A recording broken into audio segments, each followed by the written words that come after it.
O penúltimo episódio da segunda temporada de Anéis de Poder chegou, então bora pra nossa análise de primeiras impressões. E aí, seus geeks, tudo certo? Eu sou o Marcos Veloso e vamos falar do maior episódio de Anéis de Poder até agora, somando as duas temporadas. Teve aquela grande batalha que nos foi antecipada nas entrevistas, né? Uma batalha que durou meses para ser gravada. A gente vai falar tudo sobre esse episódio aqui, mas antes eu tenho que avisar que tem spoiler do episódio, então se você ainda não assistiu, vai lá no Prime Video, assiste depois.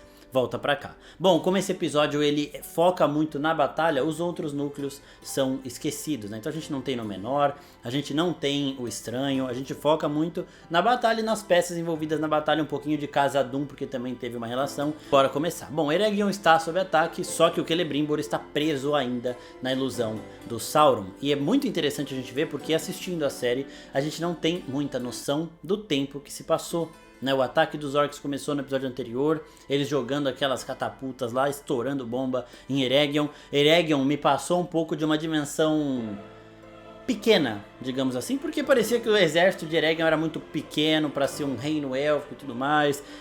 Sei lá, parecia que tinha 20, 30 elfos defendendo Eregion, a gente sabe que vai além disso. Então eu senti um pouco de falta disso, só que a batalha em sua dimensão geral, assim, ela me agradou. Então aqui o Celebrimbor, ele provavelmente tá nessa ilusão do Sauron Anatar há algumas semanas, pelo menos alguns dias ali, né? A gente meio que não tem essa impressão, eu senti um pouco de falta deles colocarem isso em palavras, né? Tem um momento, ainda nesse comecinho, que o Anatar pergunta pro Celebrimbor, né, se ele tá meio confuso, e o Celebrimbor fala que não, nas últimas semanas eu tive uma clareza de ideias. Isso faz a gente pensar que pode ser que ele esteja nessa ilusão por semanas, né? Então que essa guerra, esse cerco dos orcs em Eregion está durando semanas, mas não é a impressão que passa, né? Mas é bom a gente reforçar isso daqui. E dentro dessa visão a gente vê o Celebrimbor usando aquele falso Mithril, que agora a gente descobriu a origem dele, daqui a pouco eu falo disso, né? E ele completa a base dos 9 anéis. Ele não completou os 9 anéis porque ele tem que dar aquele acabamento para deixar uma parada belíssima, né? Uma arte de Celebrimbor, o maior ferreiro da Segunda Era. E aí nesse momento ele nota que está faltando um rubi no martelo de Fëanor, então ele começa a notar as inconstâncias na ilusão do Anatar, as falhas na Matrix. Então primeiro é o rubi que ele olha, depois ele sente falta, depois ele vê de novo e tá lá. Aí ele vê um ratinho, ele vê o seu reflexo no espelho, mas um reflexo muito diferente do que ele achava que ele estava. Ele achava que ele estava ali limpinho e tudo mais, trabalhando há pouco tempo, porque afinal a luz está sempre entrando ali, né? Ele não teve essa noção. E aí quando ele vê no espelho, ele vê o reflexo dele completamente sangrando, acabado. Ele vê a sala da forja dele um pouco mais escura. Aí meio que ele dá uma piscadinha, ele sai do espelho e volta e tá tudo lindo de novo. Então essas são as inconstâncias que neste momento o Celebrimbor começa a reparar, né? E aí depois ele começa a suspeitar mais, ele vê aquele ratinho muito fofinho. E para entender se ele está ou não numa simulação, ele pega uma vela e faz uma marca para ver se a vela está derretendo. A vela derrete muito rápido. Se você ficar segurando uma vela fina, a vela daquela que ele estava olhando ali, com fogo, ela vai passar daquela marca em questão de minutos, né? Então ele deixa ela ali e vai fazer as coisas dele, porque agora ele tem uma marcação para ele saber se ele está vivendo a realidade ou se ele está numa ilusão. No episódio anterior eu falei que ele estava suspeitando sim que tinha alguma coisa errada, né? Quando o Anatar sai com ele e tá tudo lindo, o sol, os elfos brincando e tudo mais. Mas o Anatar tinha feito ele desconfiar do próprio julgamento e tinha feito também os outros elfos desconfiarem do julgamento do Celebrimbor, e isso volta aqui, ainda ajudando o Anatar a ganhar mais tempo. E essa pra mim tá sendo a parte alta da temporada. O Anatar Sauron aqui do Charlie Vickers tá bizarro de bom. O ator do Celebrimbor também é fantástico, então esse núcleo tá muito foda, porque os dois entregam demais na atuação. E aqui nós temos uma conversa legal do Anatar com o Celebrimbor, que ele fala, porque eles estão lá num tom de despedida, ele fala, nossa, vai ser triste a gente parar de trabalhar junto. E o Celebrimbor tá muito mais seco do que o Anatar. Desde que o Durin IV falou pro Celebrimbor tomar cuidado com o Anatar, ele tá desconfiado. E aqui, o Anatar Sauron, ele meio que tá sendo sincero. Eu achei que ele tava sendo sincero no que ele fala que vai sentir saudade de trabalhar com o Celebrimbor. Porque o Anatar, ele é um Maiar, né? O Sauron, ele é um Maiar que veio do Valar Aule. Aule é o Valar ferreiro que criou os anãos. Então Anatar Sauron, ele foi criado como um ferreiro, ele era um Maiar ferreiro também, e ele aprendeu muito com o Celebrimbor, não foi? Tipo, não é porque ele é uma divindade que ele vai chegar sabendo tudo, não, ele aprendeu muito com o Celebrimbor, e ele realmente, eu acredito que ele realmente aproveitou esse tempo e gostou desse tempo. E quando ele vê que o Celebrimbor não tem essa mesma nostalgia, esse mesmo sentimento, ele fica meio puto, porque aí também tem um orgulho ferido de uma divindade que se acha assim, essa divindade toda, né? Ele se acha o cara impossível de você recusar e tudo mais. Ele adora ficar cortejando a Myrddania, adorava fazer isso com a Galadriel também, e adora ver o Celebrimbor reafirmando ele, porque no começo o Celebrimbor faltava beijar o pé da Anatar. Nossa, você veio aqui, não sei o que, vamos fazer o bagulho. O Gil-galad mandou não fazer? Que se dane o Gil-galad. Agora, não. E eu senti o ego ferido do Anatar nesse momento, porque ele fecha a cara na hora, sabe? Eu tive essa impressão. E aí nós vamos pra Khazad-dûm em um outro momento que eu também adorei o jogo de câmeras, que é quando o Durin III tá falando com o Narvi, e ele fala, é pra continuar escavando. E o Narvi fala, mas o teu filho e a tua nora tão lá, que eu faço o que? Ele, escava, não interessa. E nesse momento o Narvi percebe que o Durin tá maluco e ele tá sendo usado pelo anel. E o jogo de câmera aqui é muito interessante, porque quando o Durin III, o rei Durin, tá falando, a cara dele tá muito escura. Tipo, você não consegue ver por conta da iluminação, mas você consegue ver nitidamente o brilho do anel. Ou seja, quem tá no comando é o anel, quem está falando é o anel. E esse jogo de câmera mostra isso, a gente mal vê o rosto do Durin pai. A gente vê mais a luz azul do anel, eu achei isso bem legal. E aí ele vai ao encontro do Durin príncipe, né, o Durin filho. O Durin se prepara para lutar, para não deixar o Narvi e os outros passarem para escavar, mas o Narvi fala, eu tô com você, eu vi que o rei tá maluco, e é o seguinte, tem um elfo aí te esperando, um elfo que tá proibido de entrar aqui, esse elfo é o Elrond, a gente viu porque que ele tá proibido nos eventos da primeira temporada, o melhor amigo do Durin, e é bem legal essa cena, é bem fofa as cenas dos dois, né? Eles têm uma conversa ali muito amena, mesmo que os dois estejam passando por momentos conturbados, um tá indo por uma guerra, o outro tá enfrentando uma guerra civil contra o próprio pai, ele fala, né, vou ter que destronar o meu pai. Né? De novo, muito parecido com a situação do Rhaegar que eu falei lá no vídeo anterior, né? Rhaegar com o Aerys, não é o que ele queria fazer, é o que ele precisava fazer porque o rei estava perdendo a sanidade. Por mais que ele ame o pai dele e respeite o rei, ele tem que fazer isso pelo reino. Né? E aqui eles têm um certo entendimento, o Elrond fala que precisa dos exércitos do Durin e o Durin aceita essa ajuda. Agora a gente volta para Eregion com o Celebrimbor finalmente descobrindo a ilusão e confrontando Sauron. É aqui que o Anatar acaba com o disfarce e revela sua verdadeira identidade. Então eles começam ali a ter uma discussão e o Celebrimbor joga o martelo de Fëanor em cima do Sauron e ele desvia. Quando quebra o vidro tem de novo uma quebra na ilusão que o Anatar estava fazendo. E o Celebrimbor escuta os gritos, ele sai e ele tem esse choque. Toda essa transição de cena, inclusive a cena do episódio anterior lá que mostra aquela luz virando uma escuridão conforme o Sauron anda pra frente e o Celebrimbor entra no castelo, aquilo tudo foi gravado com efeitos práticos, não teve CGI. Então eles fizeram de um jeito lá de iluminação que a luz realmente tem essa inversão brusca e é muito interessante. A gente postou esse vídeo lá na oficina, depois assistam. E aqui também, né? Quando sai, a gente tá escutando tudo e a gente vê como se estivesse entrando uma luz na sala da forja, uma luz clara, uma luz de calmaria. Só que quando o Celebrimbor sai, ele tá vendo todo aquele caos, o povo dele morrendo, ele fica desesperado. E o Anatar revela que o Mithril na verdade era o sangue dele, o sangue preto dele. Então aqui nós temos uma influência ainda maior dele nos 9. Então ele não tem influência nenhuma nos 3 anéis dos elfos. Ele tem certa influência nos anéis dos anãos, até porque a ganância funcionou, a gente viu o que fez com o Durin III. Mas o Durin não obedeceu ao Anatar quando o Anatar pede o Mithril, né? Então o anel ele é mau, ele causa isso nos anãos que vão usá-lo, nos usuários, só que não perante ao Sauron. Tem a influência do Sauron, mas não o suficiente. Agora aqui, como ao invés de Mithril misturado com a essência dele, ele criou o Mithril através da essência dele, é uma parada mais ligada a ele, Sauron, tem maior influência dele nos anéis que serão entregues aos homens do que nos dos anãos. E os dos elfos não tem influência nenhuma porque ele nem chegou a tocar no Mithril que vai na forja. E aqui nós temos uma pista de como é que o Anatar Sauron vai forjar o Um Anel, porque ele fala pro Celebrimbor, eu aprendi muita coisa com você, mas a mais importante é que a verdadeira criação requer sacrifício. Então isso praticamente confirma que ele vai colocar muito mais dele num anel do que ele colocou, por exemplo, nesses 9, né? Ele tirou parte do sangue dele para criar um Mithril através do sangue dele, um Mithril falso, e esse Mithril falso fez esses 9 anéis. Então provavelmente ele vai fazer algo parecido, só que em maior escala, no Um Anel, para inclusive controlar ainda mais todos esses anéis que tem a essência do mal, que tem a essência do Sauron. Isso é bem legal também, um detalhezinho muito bom. Esse episódio tem um ponto meio estranho, né, que eu não desgosto porque eu entendi a função narrativa dele, mas de resto ele é fantástico. E aí, o Celebrimbor sai correndo, ele tenta parar o exército ali, ordenar as coisas, só que esse exército já estava seguindo mais o Anatar como Lorde de Eregion. Por quê? Porque o Anatar manipulou não só o Celebrimbor para desconfiar da própria sanidade, mas também todos os outros elfos que obedeciam o Celebrimbor. Eles acham que o Celebrimbor já tá maluco, que ele tá fora de noção ali. Então quando ele sai dando ordens, tanto a Guarda Real de Eregion quanto a Myrdania acham que ele tá maluco e falam tipo, calma, tá bom, né, beleza. E a Myrdania, quando vai confrontá-lo, ele ali meio chocado, sem um dedo, porque ele arrancou o dedo dele pra sair correndo. Ela tem o choque com o Celebrimbor.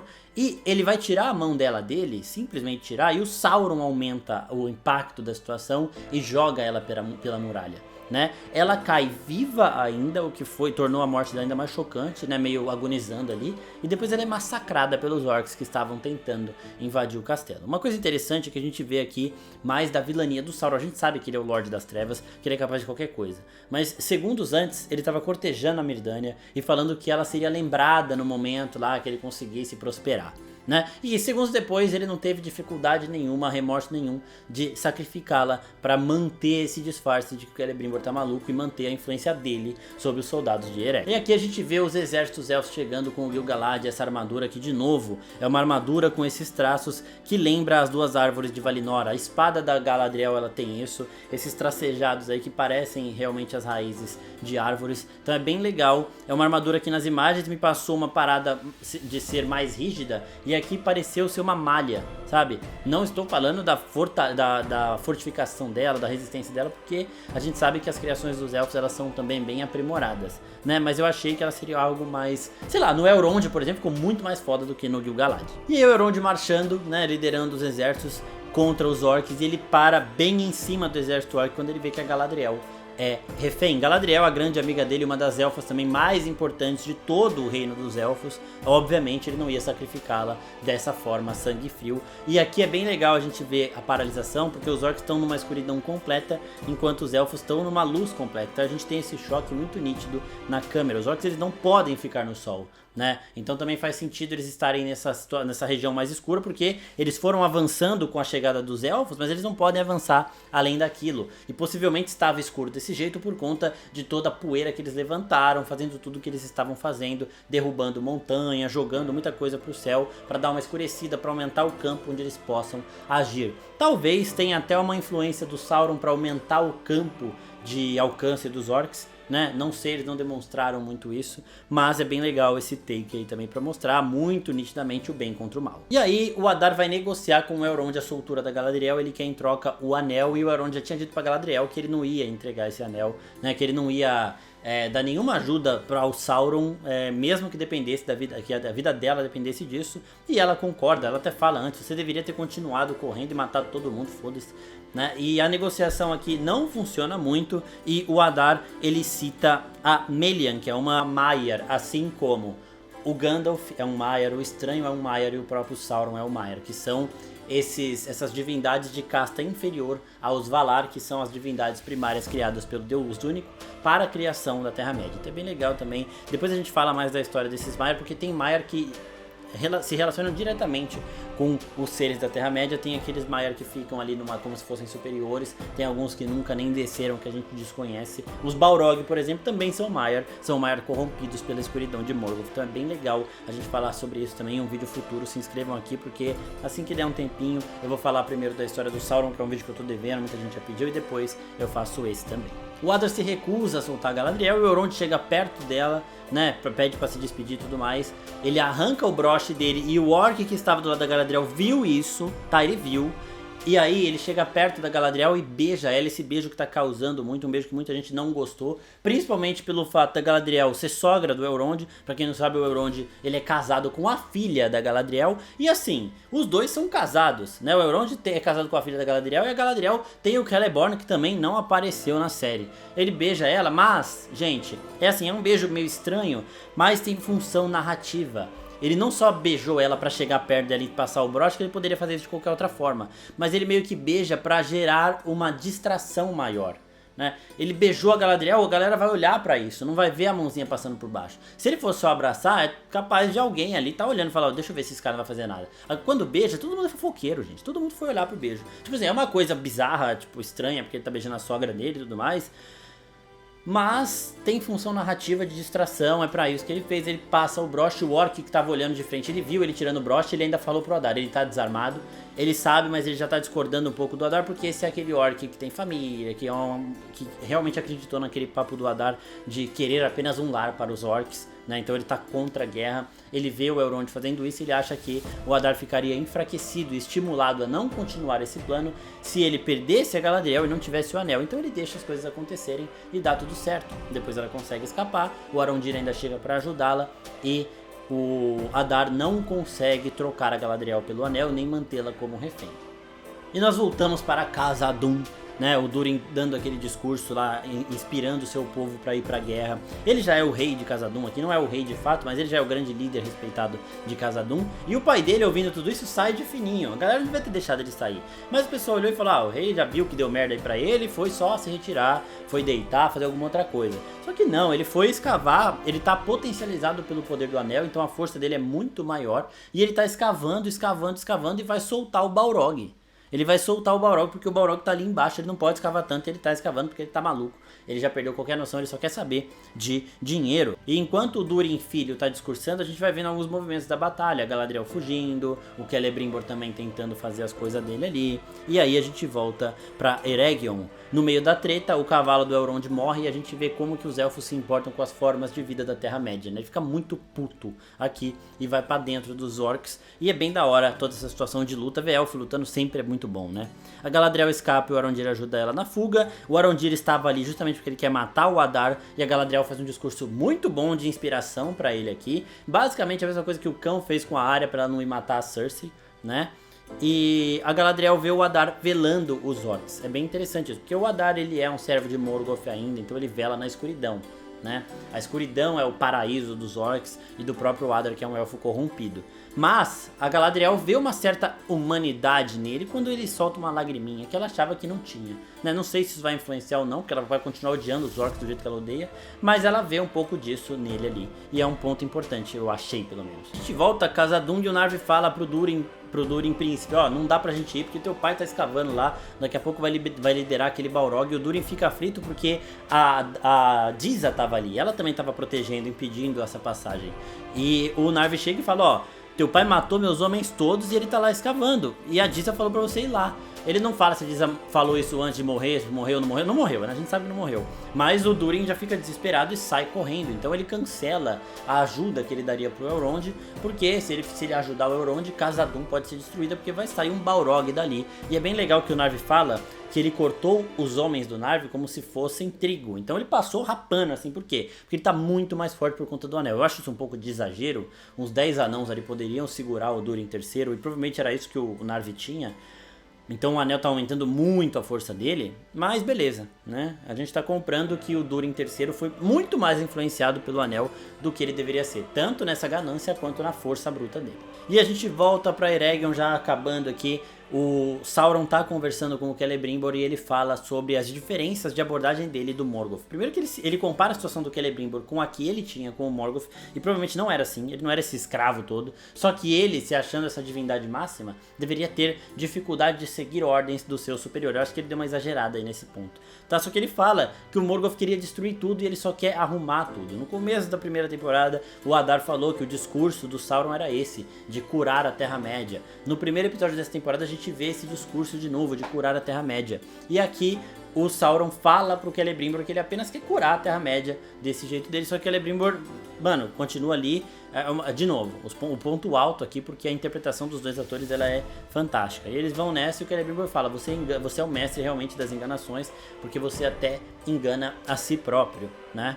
E aí no meio disso tudo, o Anatar fala, tá bom, fica falando aí, sai fora pra resolver lá os bagulho da treta. O Celebrimbor, ele arranca o dedo dele pra fugir, tenta queimar os anéis antes, não consegue. A gente lembra também no filme Senhor dos Anéis que um anel também não dava pra ser queimado, destruído dessa forma, nem fogo de dragão conseguiria destruir. Então aqui a gente vê a resistência desses anéis, porque o Celebrimbor pega ele de volta do fogo, eles não estão nem quentes, né, não aconteceu nada com ele. E aí quando os elfos de Eregion continuam achando que o Celebrimbor tá morto, ainda mais depois de verem ele matando a Myrddania na frente de todo mundo, eles começam, não, a gente vai obedecer o Anatar, que é o Lorde de Eregion. Aí a Galadriel chega pra botar um pouco de noção na cabeça desses elfos e fala, o Lorde de Eregion tá na tua frente.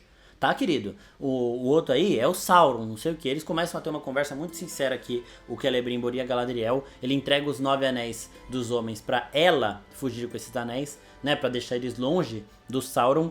E ele fala pra ela, não é a força que sobrepõe, que derrota a escuridão, é a luz. Isso é bem da hora. De novo, lembrando daquele shot que a gente teve antes, aquele take de luz e trevas frente a frente, pra ilustrar muito dessa frase que o Celebrimbor deu pra Galadriel. Ela vaza daqui e o Celebrimbor agora, de novo, recuperando a fidelidade dos homens dele, vai confrontar Sauron. A gente já tinha escutado o Sauron gritando lá na forja porque ele não achou os anéis, então ele tá puto, né? E aí quando chegam os soldados da Guarda Real de Eregion ali pra confrontar o Sauron, a gente vê o Sauron lutando e é simplesmente fantástico. Primeiro que ele vira 6 homens contra si mesmos ali, então eles estavam em duplinha, 3 duplas de cara cercando o Sauron, e aí essas duplas se enfrentam, todos se matam em um golpe só. E aí depois chega o líder desses guardas de Eregion pra tentar lutar contra o Sauron. Ele também derrota o cara facilmente, com um golpe também muito plástico. É bem bonito de ver ele lutando. Eu quero ver ele saindo na mão com a Galadriel aqui um pouquinho. Não sei se vai ter, mas eu gostaria de ver.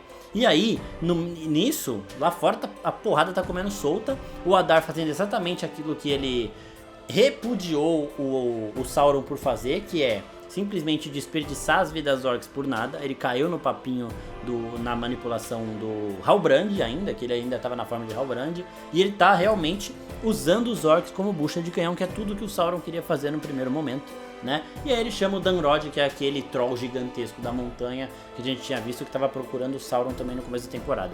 Antes da estreia da segunda temporada, o ator que faz o Gil-galad falou que ele teria uma luta contra o Dunrod, e eu achei que ia ser o X1 e que a gente ia ver o Rei Elfo lutando, tancando ele como se fosse o Legolas, mas não foi isso. A gente vê ali o Arondir, o Elrond e o Gil-galad contra o Dunrod, e aí o Dunrod não tem chance, é um atacando de cada lado ali, o Arondir tacando um monte de flecha, o Elrond dá um bagulho lá, solta uma catapulta na barriga do bicho, o Gil-galad também prende o pé dele e derruba, eles vão dando facada. É bem da hora ver como os três funcionam juntos e como o Dunrod não tem nem chance, e é bem da hora ver o Dunrod morrendo rindo também, que é um negócio bizarro de foda. E aqui nós temos o show de Rian, que é aquela arqueira fantástica, né? Ela tá falando com o Elrond, quando ela começou a falar com o Elrond, tem muita fala, muito importante, eu falei, puta merda, vai pro saco, né? Porque a gente sabe que ela não tá falando nada, não tinha falado nada até aqui a temporada inteira. Ela apareceu lá junto com os elfos que estavam indo pra Eregion com o Elrond e a Galadriel no começo da temporada, apareceu, mas não fala nada. E aqui começou a ter uma conversa com o Elrond, falar, a gente não vai conseguir, não sei o que. Ele falou, sim, uma flecha sua pode mudar o destino da guerra e tudo mais. Aí eu falei, pronto, ela vai pro saco. Só que ela foi pro saco do jeito mais heróico possível. Ela toma várias flechadas quando ela tava pronta pra atirar, quando ela já tinha encontrado o alvo dela, na verdade, né? O Elrond olha pra ela desesperado, tipo, meu Deus, vai morrer minha amiga, e meu Deus, ela não conseguiu dar a flechada aqui e ajudar a gente. Ela arranca uma flecha que tá nela, bota fogo na flecha e trau, estoura tudo, muito foda. O Elrond olha, ele entende que ele tá no meio de uma guerra, ele nem lamenta tanto a morte dela, assim, porque ele não tem tempo pra isso, e ele já avança. Isso aí eu achei muito foda. E aí no final ela já conseguiu acertar, ela viu que ela teve êxito na missão dela, ela toma mais uma flechada e tem aquela morte dramática, maravilhosa, que torna ela, assim, um dos grandes destaques do episódio. Ela teve uma participação crucial. Se você for ver minuto de tela, assim, pra quão ela ajudou, ela foi o GOAT do episódio. E aí nós temos já no final, já de manhãzinha, o Elrond lá, sobrou uns 20 elfos ali contra um monte de orc. E o Elrond, não, o Durin tá vindo, o Durin tá vindo. E aí ele vê só um cavalinho que era do elfo que ele tinha mandado lá pra receber o Durin, falando, ó, o Durin fechou Casa Dum, fechou os portões, não vem nada. Aí ele, não, o Durin tá vindo, o Durin tá vindo. Aqui ele já enlouqueceu, ele já tá muito desolado com essa recusa que ele não esperava, né? O Durin tinha prometido o exército, ele não sabe o que tá acontecendo lá. Então ele fica repetindo isso, mas já, tipo, de frustração, né? Não, tipo, ele se recusa a acreditar. Negação, né? Ele tá vindo, ele sabe que não tá vindo mais, mas ele fica nessa, ele tá vindo, e o Gil-galad olha e fala, puta merda, né? Vamos pra cima agora. E agora a gente vai ter essa situação no último episódio. Nisso, o Adar tanca o Arondir e o próprio Elrond. Ele não mata o Arondir, tá? Ele dá uma flechada no Arondir, o Arondir dá uma flechada nele, aí ele dá uma espadada no Arondir, o Arondir cai. Só que não mostrou o Arondir morto, então ele não morreu, pelo menos não ainda. Depois ele chega no Elrond e ele também não mata o Elrond, mesmo que ele pudesse fazer isso.